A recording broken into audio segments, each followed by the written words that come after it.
എടാ അബൂബക്കറെ അണക്ക് ചില ഉത്തരവാദിത്തങ്ങളില്ലേ എന്ന് പറഞ്ഞു കൊടുക്കുന്നത് അയാളുടെ സിസ്റ്ററാണ്, പെങ്ങളാണ്. ഒരു ഔലിയക്ക് അയാളുടെ ഉത്തരവാദിത്തങ്ങൾ അറിയാത്ത വിധത്തിൽ അയാൾ മറവിയിലേക്കോ അല്ലെങ്കിൽ ഫനാഉൽ ഫനയിലേക്കോ ജദുബിലേക്കോ മൂച്ച് പിരാന്തിലേക്കോ പോയിട്ടുണ്ടെങ്കിൽ അത് ഇസ്ലാമിന്റെ പേരിൽ നിങ്ങൾ കെട്ടിപ്പറയരുത് എന്നുള്ളതാണ്. ഈ മടവൂരിനെ ഇവര് തന്നെ ഇവരുടെ ഹൃദയങ്ങളിൽ നിന്ന് ആട്ടി അകറ്റുന്നത് വരെ CM മടവൂരിന്റെ മാനസിക വിഭ്രാന്തിയും അതുപോലെ തന്നെ അനിസ്ലാമികതയും ഹറാമു കൊണ്ട് ജീവിച്ചിരുന്നതുമായ കാര്യങ്ങള് അത് നമ്മൾ വിളിച്ചു പറഞ്ഞുകൊണ്ടേയിരിക്കും. അതിനാർക്കെങ്കിലും കുരുപൊട്ടുന്നുണ്ടെങ്കിൽ നിങ്ങൾ മുരിക്കുമരത്തുമൊക്കെ കേറിക്കോളിയും അണ്ടർവെയർ ഇടാതെ എന്നുള്ളതാണ് പറയാനുള്ളത്. അസ്സലാമു അലൈക്കും. CM മടവൂര് വലിയല്ല എന്ന ക്യാപ്ഷനോടെ നമ്മൾ ഒരു വീഡിയോ ചെയ്തിരുന്നു. അതിൽ നമ്മൾ രണ്ട് കാര്യങ്ങളാണ് എടുത്തു പറഞ്ഞത്. ഒന്ന്, CM മടവൂര് നമസ്കരിക്കാറില്ലായിരുന്നു. അതുപോലെ തന്നെ CM മടവൂര് നോമ്പ് അനുഷ്ഠിക്കാറില്ലായിരുന്നു.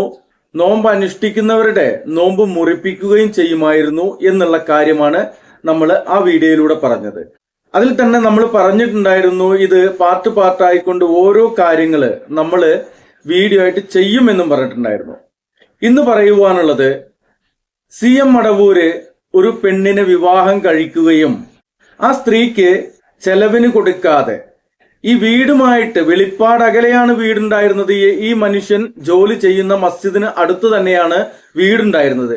എന്നിട്ട് പോലും ആ വീട്ടിലേക്കൊന്ന് പോകാതെ ആ തരത്തിൽ കുടുംബ ജീവിതത്തിൽ ഒരു ശ്രദ്ധയും പുലർത്താത്തൊരു മനുഷ്യനായിരുന്നു CM മടവൂര് എന്നുള്ളതാണ്. ഒരു ദിവസം CM മടവൂരിന്റെ പെങ്ങള് പോയിക്കൊണ്ട് പള്ളിയുടെ മുമ്പിൽ നിന്ന് വിളിക്കുകയാണ്, അബൂബക്കറേ എന്ന് ഉറക്കെ വിളിക്കുകയാണ്. അങ്ങനെ അബൂബക്കർ ഇറങ്ങി വരികയാണ്, പള്ളിയുടെ ഉള്ളിൽ നിന്ന് ഇറങ്ങി വരികയാണ്.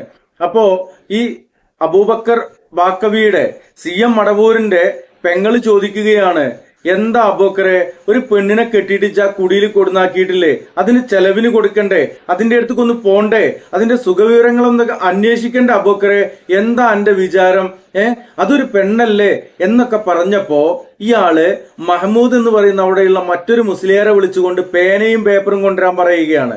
എന്നിട്ട് ഒരു ദാക്ഷിണ്യവുമില്ലാതെ ആ മനുഷ്യൻ ആ പെണ്ണിനെ 3 തൊലാക്കും ചൊല്ലിക്കൊണ്ട് മൊഴി ചൊല്ലി പിരിച്ചു വിടുകയാണ്, വീട്ടിൽ പോയിക്കോളാൻ പറയാണ്. ഇത് പറയുന്നത് നമ്മൾ കെട്ടിയുണ്ടാക്കി പറയല്ല. ഒരു പെണ്ണിനെ ഒരു നിലക്കും ഇസ്ലാം പ്രോത്സാഹിപ്പിക്കാത്ത നിലക്ക് ഒരു പെണ്ണിനെ അന്യായമായിക്കൊണ്ട് തൊലാക്ക് ചൊല്ലി വിടുകയാണ് അകാരണമായിക്കൊണ്ട്. ഇവൻ എന്ത് വലിയ അടമൂലിയാക്കന്മാരെ ചോദിക്കേണ്ട നമ്മളെ. ഇത് പറയുന്നത് പുറത്തുള്ളവരല്ല, അവര് തന്നെയാണ്. ആദ്യം നമുക്ക് പകരം മുഹമ്മദ് ഹസനി ഈ വിഷയത്തിൽ എന്താണ് സംഭവിച്ചതെന്ന് പറയുന്നുണ്ട്. അത് കഴിഞ്ഞ് പേരോട് അബ്ദുറഹ്മാൻ സഖാഫി ഈ വിഷയത്തില് അത് പക്ക ഹറാമാണെന്നും പറയുന്നുണ്ട്. അതിനുശേഷം നമുക്ക് ഇവരുടെ ഗ്രന്ഥങ്ങളിൽ ഈ വിഷയം പരാമർശിച്ചത് എന്താണെന്ന് ഒന്ന് നോക്കി വരാം. ആദ്യം പകരം പറയട്ടെ. ഇഷ്ടഹൃദയത്തിൽ നിറഞ്ഞ മനസ്സോടെ ബഹുമാനപ്പെട്ടവര് പള്ളിയിലങ്ങ് ഇരിക്കുകയാണ്. 3 ദിവസത്തിന് വീട്ടിലേക്ക് വരുന്നില്ല.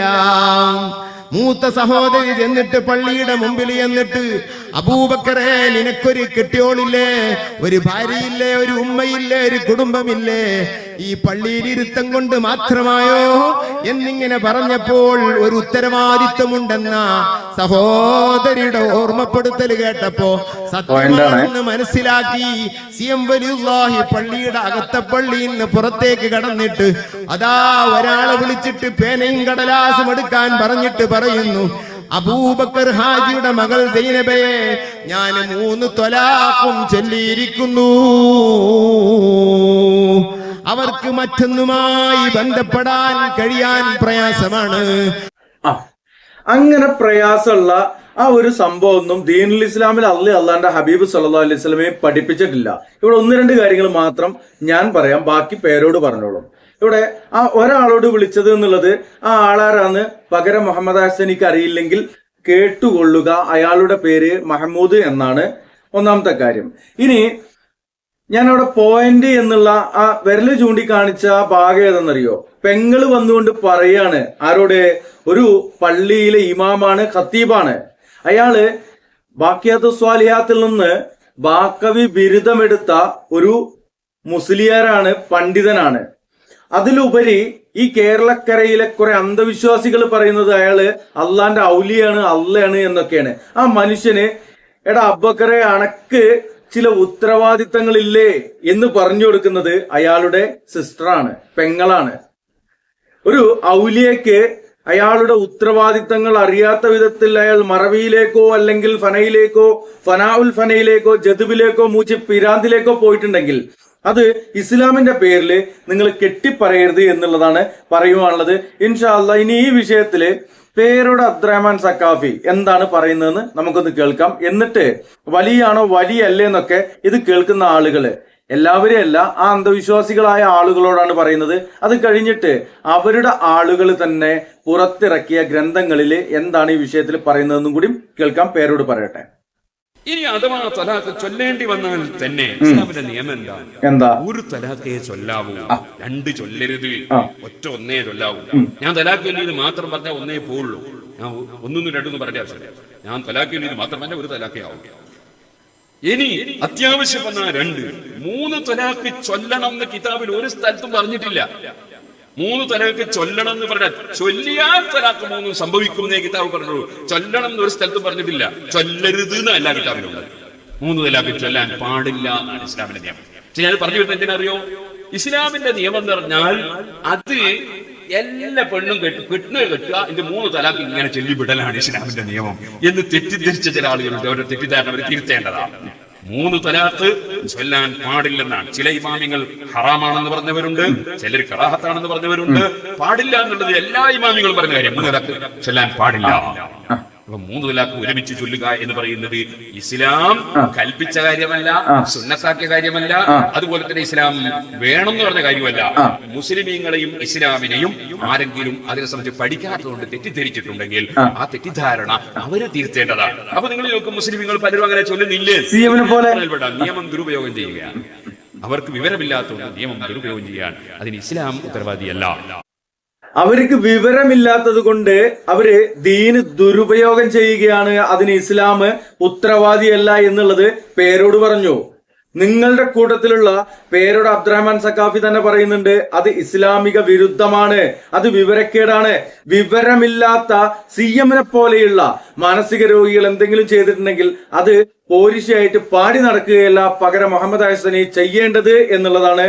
ഇനി ഇവിടെ പറയുവാനുള്ളത് ഈ വിഷയത്തിൽ ഗ്രന്ഥങ്ങളില് ഇവരുടെ ബുക്ക് ഞാൻ നേരത്തെ കാണിച്ച ടി.കെ. അലി അഷ്റഫ് എന്ന് പറയുന്ന ആൾ എഴുതിയ കുത്തുബുൽ ആലം ഷെയ്ഖുന സി.എം. വലിയുല്ലാഹി എന്ന നിങ്ങൾ കാണുന്ന ഈ പുറംചട്ടയുള്ള ബുക്കിന്റെ അകത്ത് ഇതിനെക്കുറിച്ച് വ്യക്തമായിട്ട് പരാമർശിക്കുന്നുണ്ട്. കുത്തുബുൽ ആലം ഷെയ്ഖുന സി.എം. വലിയുല്ലാഹി TK.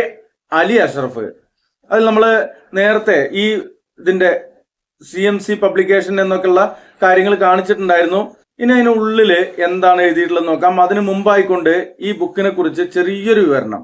ഗ്രന്ഥാവിഷ്കാരം T K. Ali Ashraf, chief editor OM Tharuvana, editor Abdul Majeed Faizy Parambath, coordinator Basheer Nizami Natyamangalam. അത് കഴിഞ്ഞിട്ട് വിവരശേഖരണം അബ്ദുൽ ഹക്കീം സാദി കാരക്കുന്ന്, ഫാസിൽ VK കോളിക്കൽ, സാദിഖ് C നിലമ്പൂര്, അൽത്താഫ് കാരപ്പറമ്പ്, സയദുള്ള പട്ടാമ്പി, അബ്ദുൽ ഖാദിർ മീനങ്ങാടി, അബ്ദുൽ കലാം മൂട്ടിൽ, ഉൽഫത്ത് നാദിർ കാരന്തൂർ, മുഹമ്മദ് റഫീഖ് കരീറ്റിപ്പറമ്പ്, അങ്ങനെ സ്ഥലമുണ്ടോ, മുഹമ്മദ് റാഷിദ് കാഞ്ഞങ്ങാട്. ഇത്രയും ആളുകളാണ് ഇതിലേക്ക് വിവരം ശേഖരിച്ചിട്ടുള്ളത് എന്നുള്ളതാണ്. അപ്പൊ അതുകൊണ്ട് നമുക്ക് മനസ്സിലാക്കാനുള്ളത് ഇത് അങ്ങനെ ആപ്പൂപ്പുകളൊന്നല്ല, ഇവരുടെയൊക്കെ തന്നെ ആളുകൾ തന്നെ കൂടി ഉണ്ടാക്കിയതാണ്. അതിന്റെ 70ാമത്തെ പേജിൽ അണ്ടർലൈനിട്ട ഭാഗം ഒന്ന് വായിച്ചു നോക്കാം. പെണ്ണ് കെട്ടിയാൽ അവളെ നോക്കണം, നോക്കാനാവാത്തവൻ അപ്പണിക്ക് പറ്റില്ല, ഉമ്മാനെ അവഗണിച്ചിട്ടെന്തു ശരീഅത്ത്. ആ വിഷയം നമ്മള് മറ്റൊരു വീഡിയോയിലൂടെ കൊണ്ടുവരുന്നുണ്ട്. ഉമ്മാനെ അവഗണിച്ച ആ ഒരു കാര്യത്തെക്കുറിച്ച് CM ഇവരുടെ ഗ്രന്ഥത്തിൽ തന്നെ വിവരിച്ച കാര്യങ്ങൾ വെച്ചുകൊണ്ട് ജുറൈജിന്റെ ഒരു അള്ളാഹുവിന്റെ ഭക്തനായിരുന്ന ജുറൈജിനെ കുറിച്ച് അബൂ ഹുറൈറ നിവേദനം ചെയ്ത ഒരു ഹദീസ് സംബന്ധമായിക്കൊണ്ട് റസൂലുള്ളാഹി സ്വല്ലല്ലാഹു അലൈഹി വസല്ലം പറഞ്ഞൊരു ചരിത്രം അത് സംബന്ധമായിക്കൊണ്ട് വീഡിയോ വരുന്നുണ്ട്. ഇനി ഇതിന്റെ ബാക്കിയിലേക്ക് പോകാം. ഇതൊക്കെ നമുക്ക് തോന്നും, പക്ഷേ ഇവിടെ ആൾക്ക് ഹാല് മാറിയിരിക്കുന്നു. അങ്ങനെ ഒരു ഹാല് മാറലുണ്ടോ? അങ്ങനെ ഒരു ഹാല് മാറല് ഇസ്ലാമിലുണ്ടോ? നമ്മള് കഴിഞ്ഞ വീഡിയോയിൽ പറഞ്ഞു, അതില് ഒരു വീഡിയോ ആയിട്ട് വരാനുള്ളത് കൊണ്ട് അത് ദീർഘിച്ചു പറഞ്ഞില്ല. ഇവർക്ക് ഹാല് മാറിയിട്ട് ഉമ്മാനെ പരിഗണിക്കാതിരിക്കുക, അതുപോലെ തന്നെ ഭാര്യനെ പരിഗണിക്കാതിരിക്കുക, നോക്കാതിരിക്കുക, പോകാതിരിക്കുക, അതുപോലെ നമസ്കരിക്കാതിരിക്കുക, നോമ്പ് നോൽക്കാതിരിക്കുക, നോമ്പ് നോറ്റവനെ മുറിപ്പിക്കുക, ഡ്രസ്സ് ഊരിയിട്ട് ഊരിക്കളയുക, ശരീരത്തിൽ ഇരുമ്പ് തണ്ട് കൊണ്ട് മർദ്ദിക്കുക, കിണറ്റിച്ചാടുക, ഇതുപോലെയുള്ളതൊക്കെ ഹാല് മാറിയ ചെയ്യും. എന്നാല് ഇവര് ഹാല് മാറിയിട്ടും ശരീഅത്തൊക്കെ വിട്ടിട്ടും ഇവർ വിടാത്ത കുറച്ച് കാര്യങ്ങളുണ്ട്. വഹാബിനോട് സലാം പറയാതിരിക്കുക, സലാം പറഞ്ഞാൽ സലാം മടക്കാതിരിക്കുക, അതുപോലെ തന്നെ വഹാബി അറുത്തത് തിന്നാതിരിക്കുക, വഹാബി കാഫിറാണെന്ന് പറയാ. ഇതൊക്കെ ഹാല് മാറിയാലും ഇവര് ആ ഒരു രൂപത്തിൽ തന്നെ കൊണ്ടു നടക്കുന്നുണ്ട്. ഇൻഷാ അല്ലാഹ് അത് സംബന്ധിച്ച് അതിന്റെ തെളിവുകൾ മറ്റൊരു വീഡിയോയിൽ നമ്മൾ കൊണ്ടുവരും. ഇതിന്റെ ബാക്കി കൂട്ടും കുടുംബവും ചേർന്ന് നിൽക്കുന്ന സാമൂഹിക പരിസ്ഥിതിയിൽ നിന്ന് ഷെയ്ഖുന ഏകാന്തമായ ചില ബോധ്യങ്ങളിലേക്ക് കടന്നു ചെന്നിരിക്കുന്നു. ആർക്കും കയ്യിലാക്കാൻ പറ്റാത്ത മറ്റൊരു ലോകത്തേക്ക്. അത് കയ്യിലാക്കുന്ന ആളുകളൊക്കെ ഒരുപാടുണ്ട്. മാനസിക രോഗികളായിട്ട് നമ്മുടെ നാട്ടിലൊക്കെ ഇഷ്ടം പോലെ ആളുകളുണ്ട്. അപ്പോൾ ആർക്കും കൈയടക്കാൻ പറ്റാത്തൊരു മേഖലയൊന്നുമല്ല മാനസിക രോഗം. വിളിച്ചാൽ കേൾക്കുന്ന ദൂരത്താണോ ഷെയ്ഖുനയുടെ വീടും പള്ളിയും നിൽക്കുന്നത്? ഞാൻ നേരത്തെ സൂചിപ്പിച്ച ആ വിഷയം കേട്ടില്ലേ? എന്നിട്ടും വീട്ടിൽ വന്നിട്ട് ആഴ്ചകളായി. പള്ളിയിൽ തന്നെ. വിവാഹം കഴിഞ്ഞിട്ട് അധികം ഒന്നും ആയിട്ടില്ല. അവൾ വിളക്കണക്കാതെ ഭർത്താവിനെയും കാത്തു കാത്തു കിടക്കും. ഒടുവിൽ രാത്രിയുടെ അന്ത്യയാമങ്ങളിൽ എപ്പോഴോ ഒന്ന് കണ്ണു ചിമ്മിയാലായി. അപ്പോഴും ഇന്നലെ സായാഹ്നത്തിൽ തിരിയിട്ട് കത്തിച്ച വിളക്ക് മെല്ലെ നിരാശയോടെ കത്തുന്നുണ്ടാവും. വിളക്കിനാണല്ലോ ഇപ്പൊ നിരാശ. ഓക്കെ.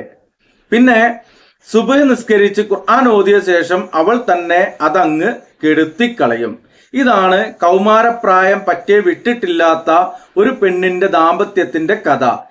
എന്നിട്ടും അവൾ ഒരു നിമിഷം പോലും മുടങ്ങാതെ തന്റെ ഭർത്താവിന് വേണ്ടി കണ്ണിൽ എണ്ണയൊഴിച്ച് വഴിക്കണ്ണിട്ട് കാത്തിരിക്കുന്നു.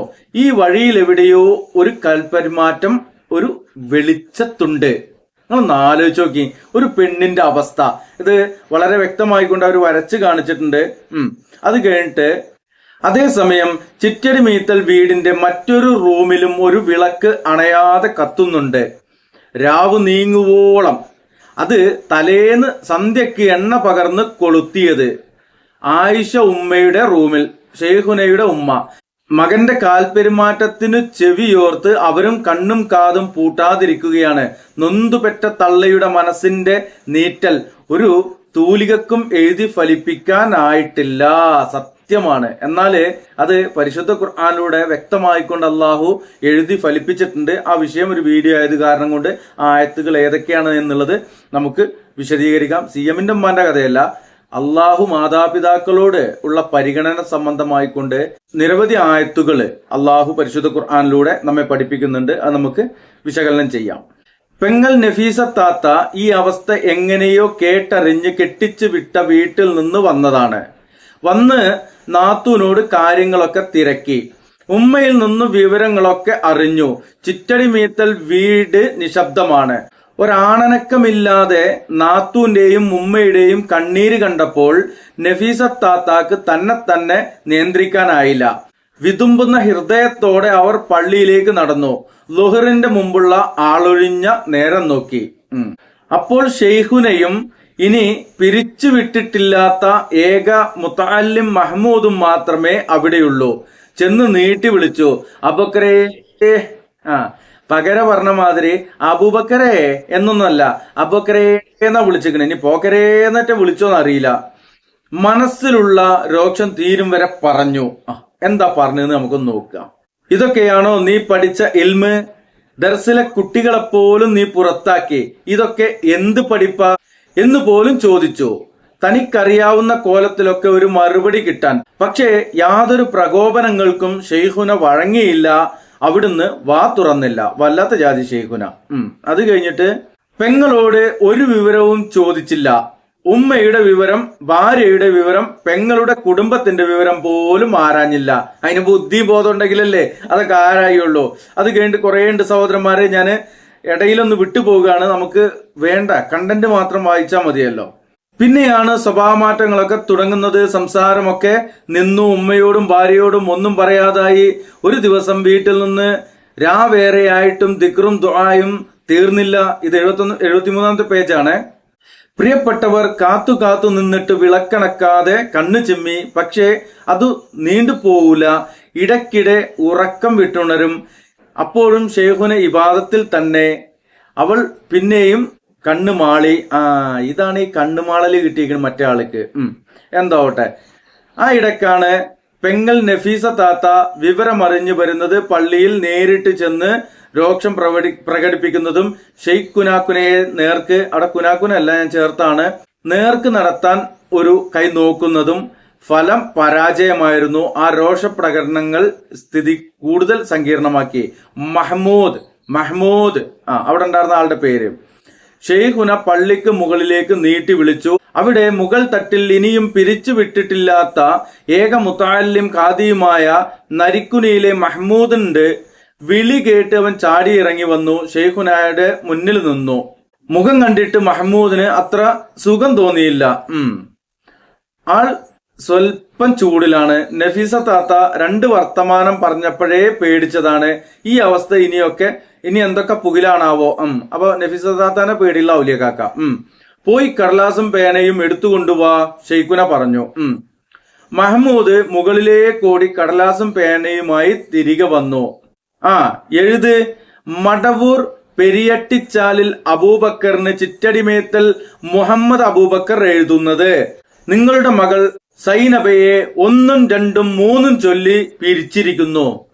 നേരത്തെ പേരോടെന്തേ പറഞ്ഞത്? അത് നിഷിദ്ധമാണ്, അങ്ങനെ ചെയ്യാൻ പാടില്ല. അത് വിവരമില്ലാത്ത ഏതെങ്കിലുമൊക്കെ ആളുകൾ അല്ലെ, അതുപോലെ ആരെങ്കിലുമൊക്കെ അലവലാദികളായിട്ടുള്ള ആരെങ്കിലുമൊക്കെ ചെയ്യുന്നതായിരിക്കും പേരോട് ഉദ്ദേശിച്ചിട്ടുണ്ടാവുക. മഹ്മൂദിന് കൈവിറച്ചു. ഒരു ബന്ധമാണ് മുറിഞ്ഞു പിളരുന്നത്. അതും തന്റെ കൈകൊണ്ട് ഇത് പിരിഞ്ഞുകൂടാ. മാറി ചിന്തിക്കാൻ അവസരമുണ്ട്. അതുകൊണ്ട് മഹ്മൂദ് എഴുതി, നിങ്ങളുടെ മകൾ സൈനബയെ ഞാൻ 1, 2 ചൊല്ലിയിരിക്കുന്നു.